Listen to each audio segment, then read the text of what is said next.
นั่งเลี้ยงงัวพี่น้องเอางัวลงมาหน้าพี่น้องเกี่ยวเขาแดดแล้วเอางัวลงมาหน้านั่งเบิ่งยันงัวใหญ่บ่คือตัวพี่น้องงัวใหญ่เพราะว่ามีเสือกแล้วงัวน้อยยันขามไปหน้าเขาเจ้าผู้คนบ่ทันแล้วเนาะพี่น้องเนาะตรงนี้นั่งเบิ่งพี่น้องสวยจังหน่อยยิ้มหญ้าแล้วก็ป้องไปกินน้ำพี่น้องเก็บภาพพี่น้องเบิ่งพี่น้องซบยิ้มหญ้าแล้วก็ป้องไปกินน้ำแล้วเขาก็นอนพักผ่อนพี่น้องสบายหรองัวสบายบ่มีปัญหาพี่น้องสวยงามเนาะพี่น้องเนาะอากาศหนาวเด้อพี่น้องเด้อบ้านข่อยเด้อทั้งบ้านพี่น้องเด้เนาะคือสิคือกันเด้พี่น้องเอ้ยเพราะว่าถึงฤ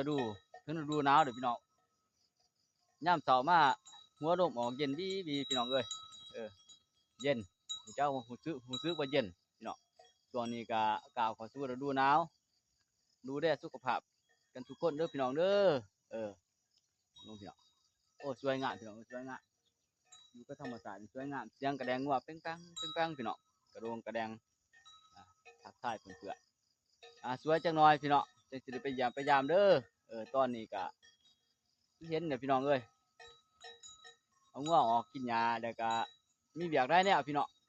ขอบคุณขอบมุกขอบใจที่เขาเบิ่งมาซบสวยงามเนาะพี่น้องเนาะขอบใจ